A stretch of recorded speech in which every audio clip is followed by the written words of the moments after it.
What is up, everyone? Welcome back to another episode of Check to Kick. I'm the host, Devin. Sherdog.com is the website. We are coming in off of a pretty hot weekend of fights. Main event was definitely a banger. Some meh fights on the card. Some really weird judging and reffing, just weird officiating on the card. But a pretty fun card and a really awesome main event nonetheless. So that was pretty dope.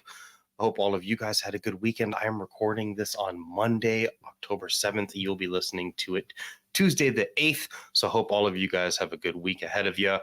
Not a ton of awesome stuff happened for me this weekend. I watched the fights. I went to my mom's house and grilled cheeseburgers, and then I went fishing on Sunday. I guess it was a good weekend. Who am I kidding? That's a great weekend. We're going to get right into the fights. UFC 307, Salt Lake City. This main event, Alex Pereira strikes again, defeats Khalil Rountree via TKO stoppage in the fourth round after facing maybe the most adversity, at least in this weight class. He got dropped by Khalil. I guess you could. He was on one leg throwing a head kick, and Khalil Rountree did land a very nice shot. More of a landed clean, but it was with more of the forearm that kind of staggered and made Alex fall to a knee. I think it was imbalance plus the force of Khalil's shot. I don't know if he was too buzzed from it. And then he ate a pretty flush head kick there too. Close fight up through the first two rounds on all judges' scorecards. Khalil Rountree had won rounds 1 and 2, and then Alex was definitely catching up and pulling away in round 3. The way I described this fight in the Sherdog Slack was Alex just chopped wood all night. He couldn't really get his check hook and his lead hook going like he does, but I think that was just the southpaw versus orthodox, that split stance type of thing. And it's weird, like it took Alex 2 rounds to find his jab. I don't know if the kick was there. He battered Khalil's leg, and that was a big part of it. In a way, like I kind of want to semi-criticize Alex's performance against Khalil just based off the betting odds, but it's not like Alex and his team made the betting odds. You know, if you asked Alex what he thought the odds should be, he'd probably tell you Khalil's a really good and dangerous person. Yeah, I'm going to win this fight, but Khalil's good. I don't think Alex went into this fight looking at Khalil like he was the plus whatever 600 underdog that he was, or plus 400 underdog. I'm overestimating the number, but still, Alex is a big favorite. I think this is the biggest favorite he had been in his whole UFC career. Khalil fought well. Khalil's hand speed through the first 2 rounds. He punched with Alex. He threw a lot of straight punches. That was something I said in the precursor for this fight last week, where Khalil has good hand speed and he will vary his shots. He'll change the speed of his shots. He'll throw 1-2 medium speed and he'll slip a fast uppercut in there or throw a cross through there. His cross was landing on Pereira. A lot of the shots came up short, and Alex was kind of rolling in the fourth round. Alex went into God mode, where Khalil just Alex is the type of dude that if you're having an even fight with him and then you lose a hair of that, it's going to go from an even fight to you're dead. And we saw that in round 4 here, where it was a pretty close fight up through some of the Sherdog scorecards had one of the 2 first rounds for Alex and then the 3rd round for Alex. So there's definitely mixed scorecards out there. I thought Khalil won the first 2 rounds and I thought Alex won the 3rd. And then obviously we saw how the 4th round went. Also too, shout out to Khalil Rountree. That dude, that was like a Medal of Honor. If you could get an award, I mean, he did get an award, Fight of the Night. But if you could get a Medal of Honor or some sort of, I hate to say, participation trophy for what he did tonight, not tonight, but that night, Saturday night, he deserves it. Khalil might never make his way back to a title fight, but he showed me, and he showed the world that like he deserved to be there on Saturday night. He fought his ass off. He took a couple rounds, at least one round off the champ, landed a flush head kick on him. It just did way better than most people thought. Khalil's kick checking was okay, but Alex kind of doesn't care the way he throws them. Also to the split stance thing, didn't really give him the opportunity to come and use that rear leg to shoot across and crush the front leg. He kind of had to land a lot of those kicks with his lead leg, which is something he will still do. Didn't land a single left hook in this whole fight. Through that first round, again, Khalil's hand speed and his power and his speed just to get inside and land shots and then get out of there really kind of flummoxed Alex in a way. This is also the type of fight Alex is going to get when he is this high level of a striker and he has another guy like a Khalil Rountree, who is a good high level guy, but he's clearly not, he's not a glory kickboxing world champion, even though he killed one of them. If you're going to be playing speed chess like this at the highest level, it's going to catch up to you. Alex was coughing in the corner. He was on several antibiotics for multiple sicknesses. He had like a bad fever. He was really sick. He was literally coughing in the corner. Supposedly, I heard an interview today that DC got wind that Alex almost had to pull out of this fight, and the UFC was potentially going to make Raquel Pennington versus Julianna Pena the main event. Holy fuck. If they would have done that, I'd be on this show having a real different. I might not have done it. I might have boycotted doing my own show.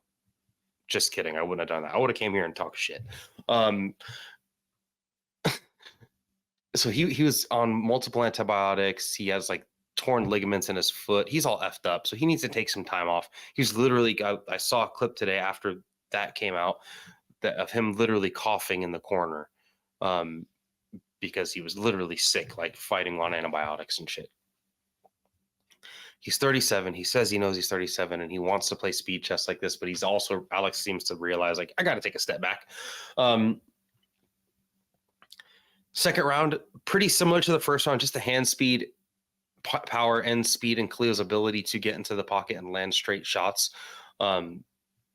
And just throw more than 2-punch combinations at Alex. Alex likes to back straight up and kind of put his head back, and he'll lean back like that. And throwing those 2, 3, 4-punch combinations, that's how you land on a guy like that, especially if you could pin him up against the cage and try to get him moving where they can't lean back anymore. We're not going to talk about Wonder Boy and Joaquin Buckley, but just like that type of fight. Sidebar would, like, Wonder Boy, when you're taking the back foot, dude, just like take a backwards L step, pivot out, and just throw an uppercut.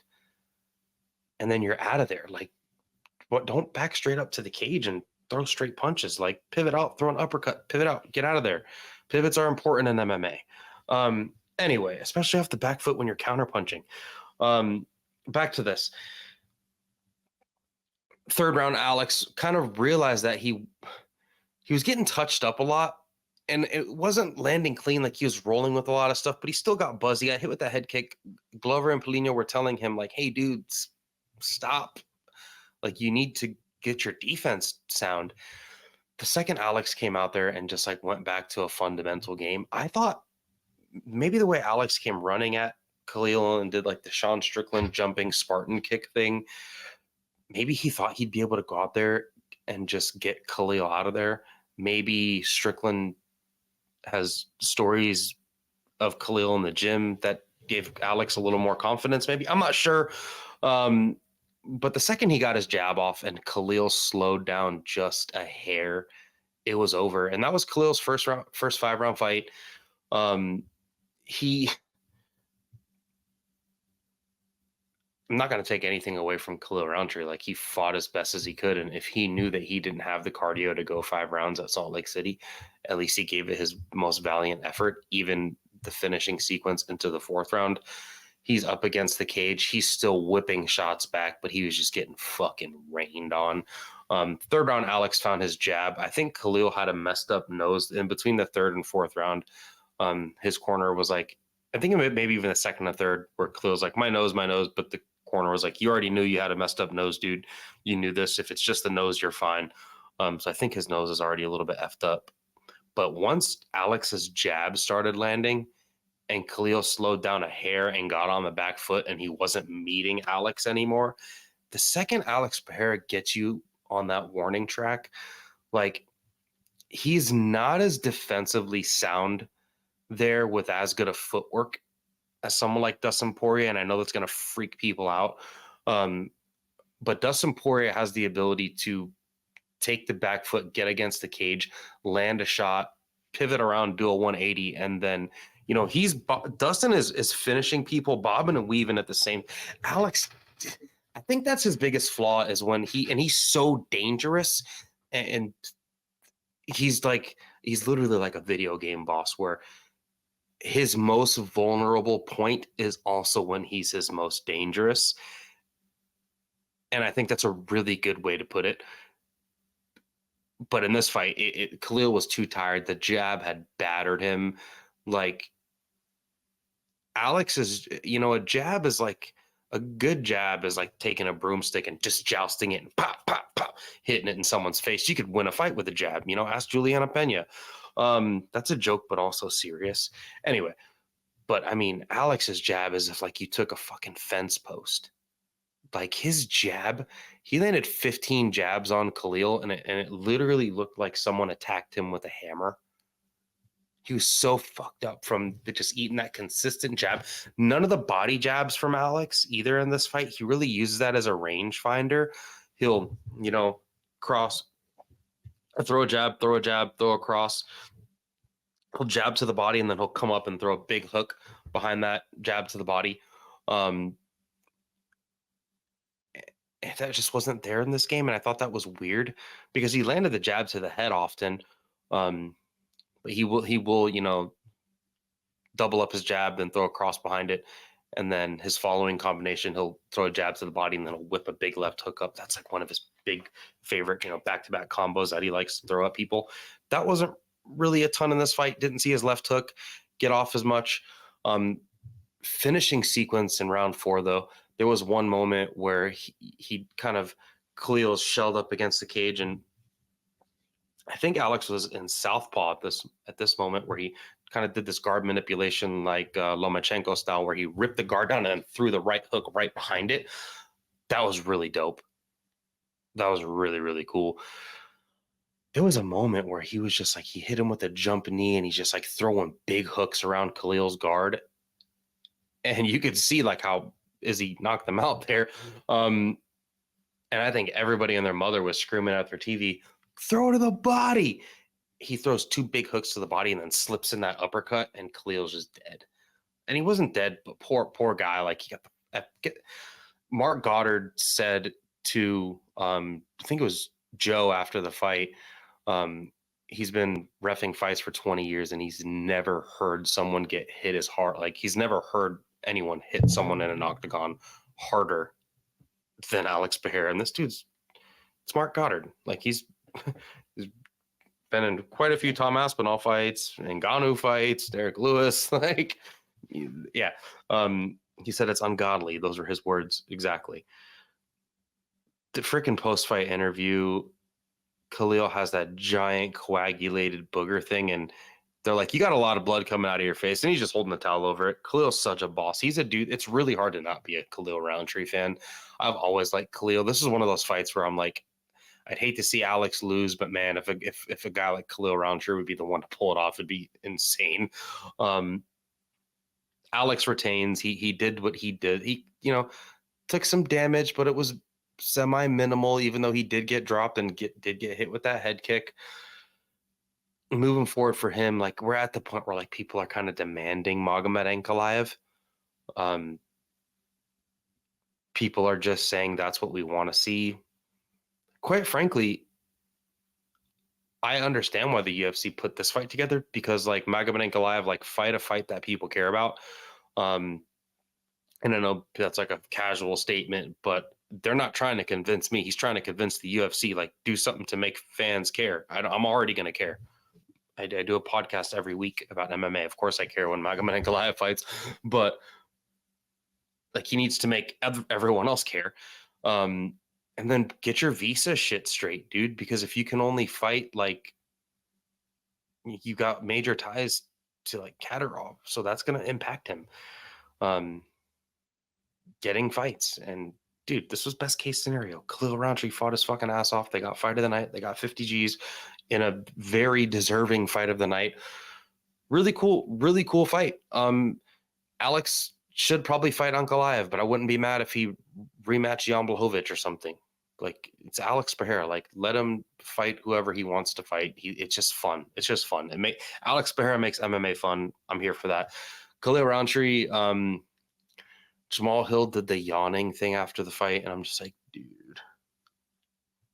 Like, you are literally better off just shadow boxing. Khalil, next time the camera's on you, don't do anything stupid. Just shadow box. That's going to be a better look for you, bro. Trust me. Did I say Khalil? I meant Jamal Hill. Wow. I'm going to rewind. Boop, boop, boop, boop, boop. Okay. They put the camera on Jamal Hill in the crowd. He did the yawning thing. And I'm just like, dude, what are you doing? Not a good look. Jamal, next time the cameras are on you, shadow box. All right. Awesome fight. And congratulations to Alex for winning. Like, great performance from him, but also congratulations to Khalil. You showed up as a big underdog. You showed out, and there's way more Khalil Rountree fans today than there were Saturday night before the fight. Moving on to what I thought was the fight of the night. I'm just kidding. Moving on to women's bantamweight, we had Raquel Pennington, the current champion, taking on Julianna, the Venezuelan vixen, Pena. Julianna Pena wins a split decision in it wasn't a terrible fight, but like, if you're listening to this show, or you guys know the fan I'm talking about, like that dirtbag MMA fan that's like in a Buffalo Wild Wings watching the fights, like, I could beat that guy's ass. Someone was probably watching this fight in a Buffalo Wild Wings and said that to the TV at that time, and I might agree with them. Like, hey, dude, you probably could beat one of them in a fight, because this is a bad fight. Just like in general, watching this fight, you remove the names, you remove the weight classes, and it's just a human fighting another human. Like, this wasn't...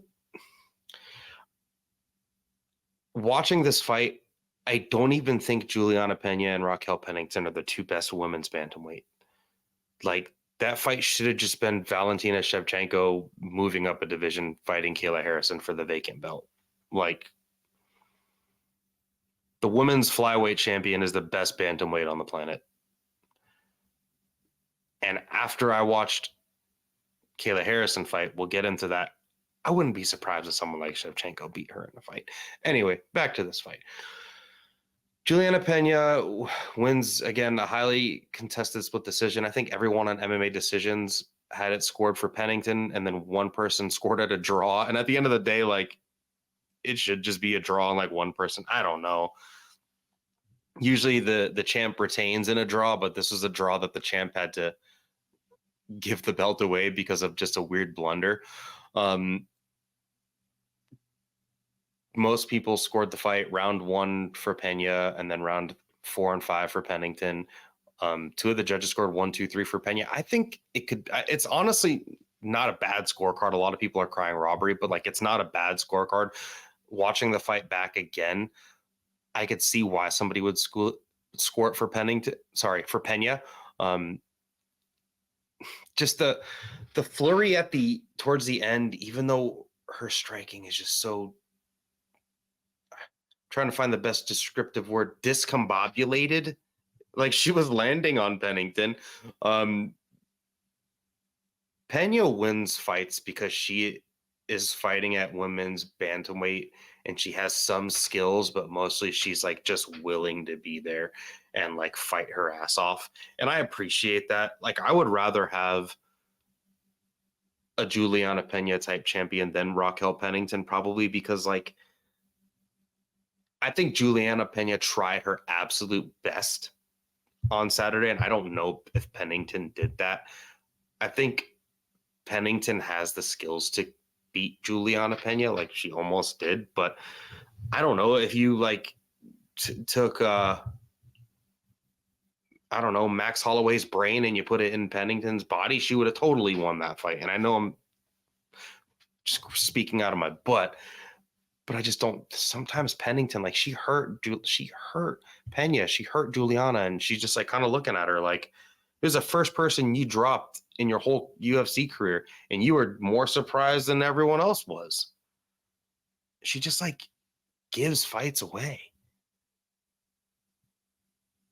It's weird. Like it's a weird thing. I don't know if she's like not warming up properly in the back, or if she's just like too much of a veteran and she has that like vet mentality where it's like, I'm not getting, I mean, this isn't like the 5th round of this isn't like the Amanda Nunes fight. I'm not dying, so I'm okay. You know, maybe it's something like that. I'm not sure. But for Pena, her jab looked okay. Her willingness to stay in the pocket and be scrappy and throw with Pennington, her striking was okay. She out grappled Pennington as well. Like her top control was okay. She, you know, almost had a rear naked choke sunk in. Striking in this fight was just bad. Like I just can't believe that people with that level of striking hold the UFC belt, have a UFC belt at home. Good for them. Like you're you know, you can only fight in the weight class that you're body. You don't control that. You know, like you don't. If you're heavyweight, you're heavyweight. If you're middleweight, you're middleweight. If you're a women's bantamweight, you're a women's bantamweight. You know, unfortunately for them, they are, because imagine if they were men's bantamweights, they wouldn't be in the UFC with that level. So, good for them. I don't even know if Pennington can ever fight for a title again. Shout out to Pena for just no selling Kayla Harrison. They even put the Kayla cam on. They did the split screen. And she called out Amanda Nunes. First off, people talk shit about Julianna Pena and her win over Amanda Nunes and how like Amanda's win was so dominant that it should erase it. And I'm just like, Pena's win was kind of dominant once it got her way. Like she stopped Nunes. Like she also kicked Nunes' ass. Like they kicked each other's asses.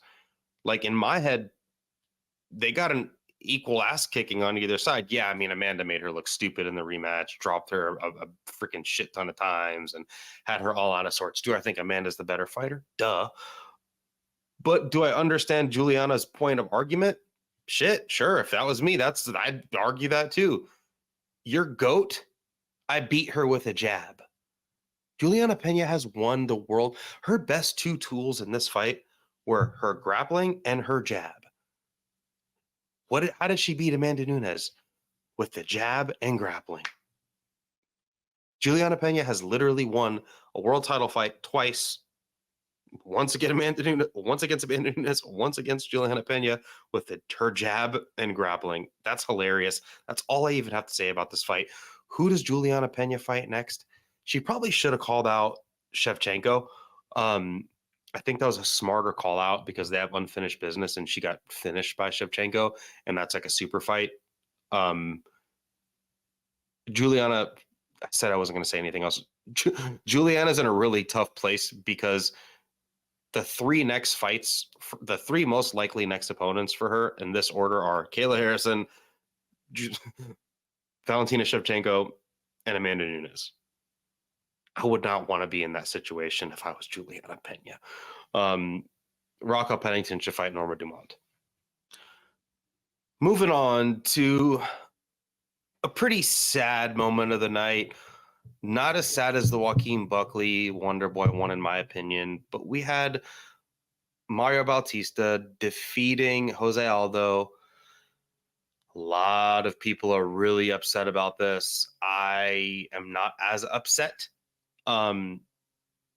because if you beat Jose Aldo in a UFC fight, that's just impressive as a young kid. But yeah, I don't love it. Like, I don't love it. Of course not. I want to see Jose Aldo not fight someone like that. Mario Bautista had a smart game plan in this fight. He struck with Jose Aldo. He got buzzed. He got hit with the knee. He got his eye busted up, but he had a lot of moments. His jab and his hand speed and his footwork were giving Aldo a lot of problems. How do you think Aldo got up against the cage? Mario striking backed him up there. He kind of used the Max Holloway game plan with the jab and the straight punches and the forward pressure and meeting Aldo in the pocket. He's just not Max Holloway, where he could, dodge a few shots, even get clipped with one and fire back and be okay.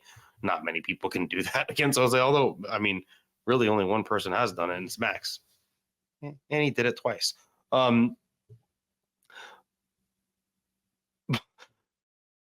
Man, that third round, the way that the scoring criteria goes is impact damage is the number one criteria. Effective striking, effective grappling, octagon control.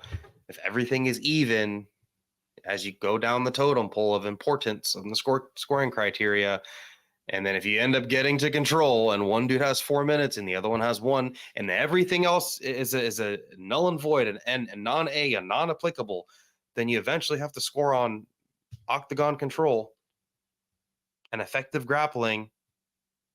Then you kind of have to give it to him. I understand people saying, well, at what point does like one jab from Jose Aldo outweigh that? It's kind of discretionary. Now, if he were to hit Bautista with one uppercut and cause him to have to take like 3 steps back, reset and shoot in, then I would have scored that round for Aldo. But like when nothing really happens in the striking and then it's just the cage control and the judges don't have the ability to go watch the fight back again under a close eye at home on a TV, like, yeah, that's how that type of shit happens. And I know this is like a super meat-headed thing to say, but like, hey, Jose Aldo, if you don't like being held against the cage, dude, you got to do something about it. Yeah, it's a lame way. People should not be able to stall their way into a win. Look at Yasmin Lucindo, stole a win off Marina Rodriguez this past weekend as well, off of kind of laying and praying. And that was with a takedown. But Aldo's willingness to take the back foot, get pressed up against the cage. Yeah, his takedown defense is sound. But if you can land 2 or 3 shots, shoot the takedown, push Aldo against the cage, hold him there, slow him down, disengage, throw a couple shots, stick him with the jab, go back for the takedown. Like, that's a game plan. That's what people are going to do to him. Is it the most fun MMA fighting? No. But when you're putting Jose Aldo up against these young up-and-coming guys, they're going to do whatever the hell they need to do to get a win against Jose Aldo. He's Jose Aldo. And if they have the ability to do that and get a win, that's what they're going to do. Like, these people are professional fighters. Like, I'm not going to be mad at Merab Dvalishvili's win against Jose Aldo. He's a world champion, and he had to do what he had to do to get past Jose Aldo. If they don't like it, if he doesn't like it, he's got to do something about it. If you're a Jose Aldo fan and you want him to continue to improve at 38 years old and win more fights in the UFC, then he needs to improve on not letting himself get pushed up against the cage. He's got his coach yelling at the ref like, come on, man. And he I mean, every time you're backed up against the cage, you can't look at the ref and be like, put your hands up. And I like Jose Aldo. Like, he's a legend. But, and I know he's cut into bantamweight at 38 years old. I understand that. But, and if you're Jose Aldo, dude, stop signing the dotted line on these types of fights. If you're not going to, like, if you're not going to work on your cage craft and your ability to get your back off the cage, then stop taking these fights against dudes that are going to do that to you.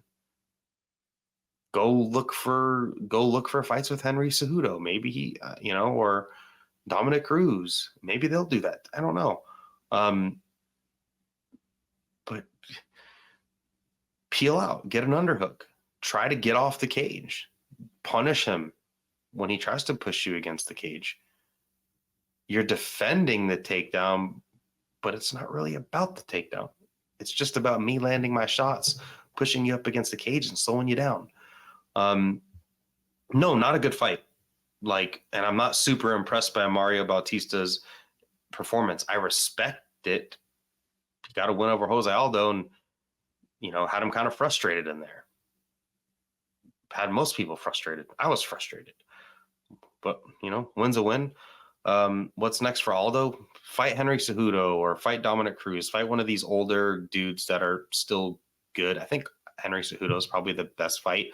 If he would have won, he was looking for a Sean O'Malley fight or a Corey Sandhagen fight. But, if you can't get your back off the cage, I don't know what to say. It sucks. The ref should also have done something. There are moments where the ref needs to intervene and stop for stalling, but anyone knows that you can't always rely on the refs. So I don't know. Mario Bautista should just fight another person equally ranked with him. This performance doesn't earn him that step up that he thought it would probably. Moving on to the opener from this card, I'm not going to talk about, and I'm only going to talk about one fight from this upcoming card. No, sorry, two. I lied. Not the best card coming up this weekend, but okay. This is the last fight I'm going to talk about from 307. We got Kayla Harrison taking on and defeating Ketlen Vieira via unanimous decision.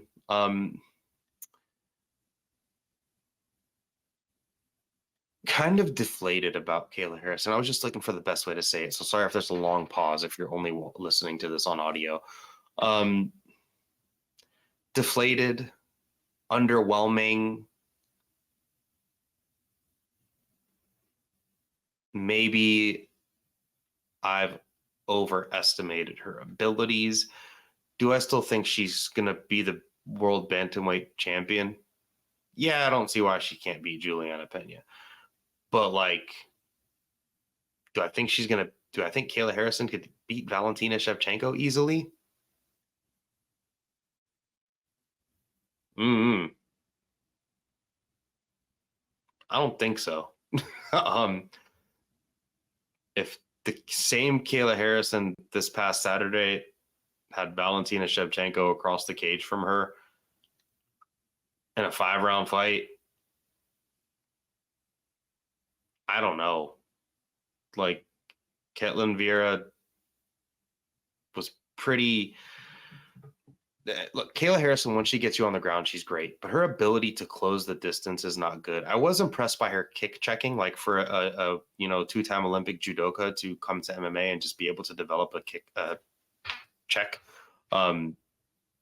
is pretty impressive alone. But for someone that looks like her, she's missing an overhand right. She's missing a dangerous blow with her striking to really allow her entries to be better. Her cage wrestling was bad in this fight. She got one takedown in open space, but against the cage, she couldn't get a ton going. Yeah, Ketlen Vieira is a black belt in judo, but the level of what they should be different. I mean, it should have been this should have been a wash when Kayla had her hands against Ketlen Vieira against the cage. No single leg takedowns, no chaining ability really. More of opportunistic takedowns in the middle of the cage, which is impressive, but I don't know. Her ground control and her ability to get into mount and land big shots and be big and powerful on top is, something to behold. But her mode of transportation to get there is not seamless. I could see Shevchenko just defending takedowns and sticking her from the outside. I could see Shevchenko staying tough on the ground and just winning more striking, because in all of round 2, Kayla Harrison couldn't get a takedown and got hit with a big elbow. I don't know. The UFC has done this big song and dance to get Kayla Harrison over here, and I'm just she didn't look that great against Aspen Lab, but that was a short notice fight, and that was her last fight in the PFL. She didn't look that great against Larissa Pacheco. And she's fought a lot of overmatched opponents, but she's going to find her level in the UFC. And do I think would I favor her to beat every woman on the roster? Maybe. But before I would have said that with supreme confidence. And my feeling about her has kind of drastically changed, where I just, if Caitlin Vieira would have landed like one more punishing shot in the first or the third round, that would have been her fight. And Kayla Harrison can't afford to have fights like that. She can't afford to have the most impactful shot be like one elbow and lose a whole round because of that.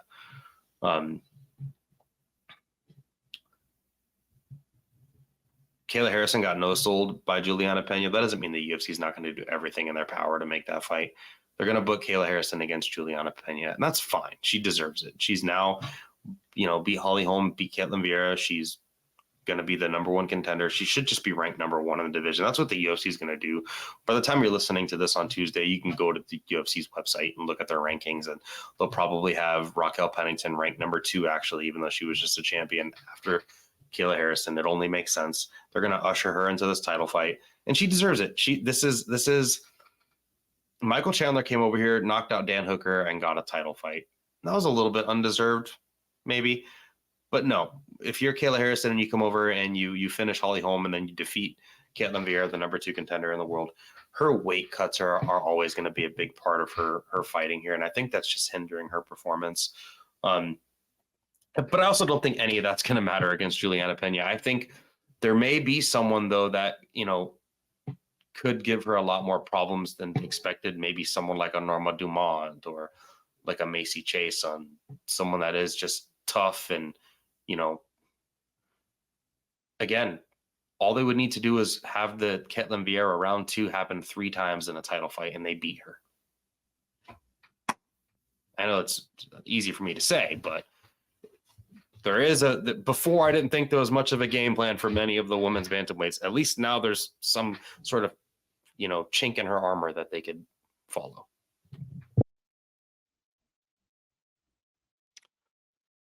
Moving on to the final segment of the show.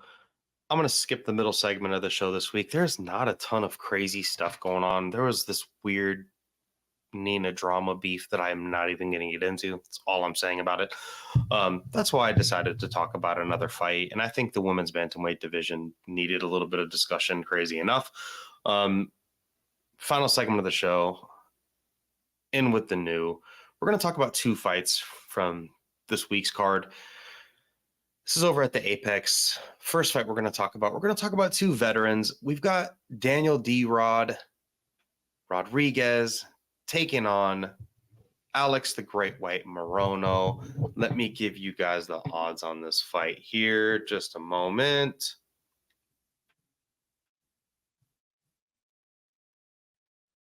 Of course, I have them up, and then the page refreshes, so I need to scour them all. D-Rod is a -198 favorite. Alex Morono is a +165 dog.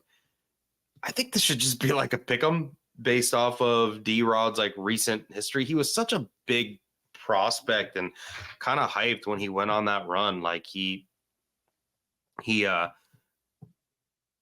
freaking beat Tim Means, submitted Tim Means, beat Gabe Green, which is a pretty good win, knocked out Dwight Grant. He lost to Nicholas Dalby in a pretty close, good fight. And then he beat Mike Perry, knocked out Preston Parsons, beat Kevin Lee, and then beat the Leech. I was kind of hype on him. And then now he's on a 3-fight loss streak. He got Bravo choked by Neil Magny in 2022. He got head kicked by Ian Gary.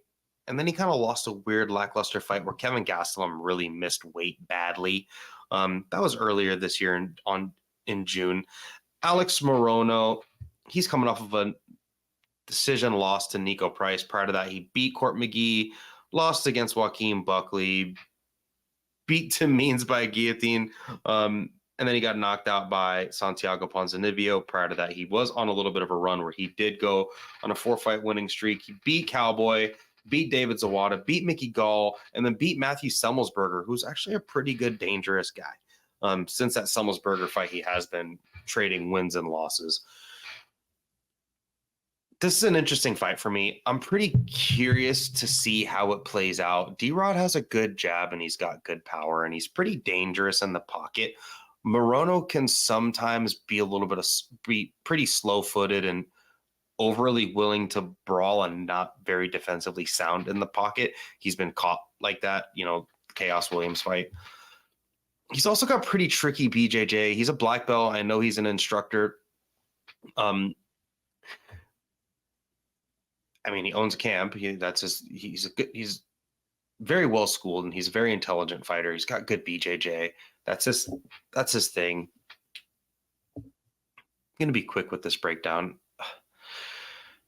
Again, I don't think D-Rod should be a 2-1 favorite. Not off a 3-fight losing streak. Not after that weird PED issue. He had that PED issue and then he came back and he's on this 3-fight loss streak. If you're a D-Rod fan, you're like, well, USADA's gone. Maybe he's back. He's just aging. He's in his upper 30s. Both of these guys are older.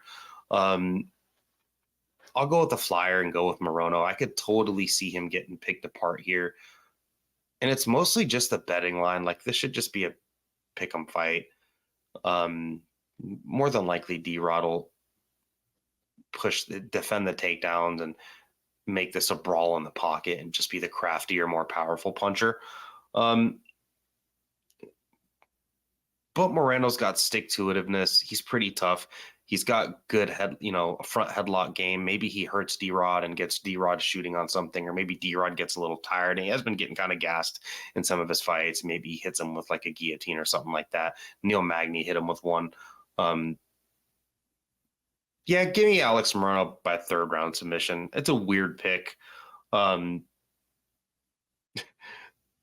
just I just don't agree with the odds. The odds are D-Rod shouldn't be a minus 200 favorite here. Moving on to the main event, we have Tatsuro Taira, the undefeated young gun, taking on the now veteran Brandon Raw Dog Royval. Apparently, Brandon Royval, he was in Alex Hernandez's corner this past weekend at UFC 307, and Alex Hernandez witnessed a shooting, and Brandon he watched someone got murdered in front of him. Apparently, watched someone get shot. And then Brandon Royval chased down the shooter, apparently. So he's out there 1 week before his fight in Salt Lake City in the corner of his teammate doing vigilante shit. He's 16-7. Coming off of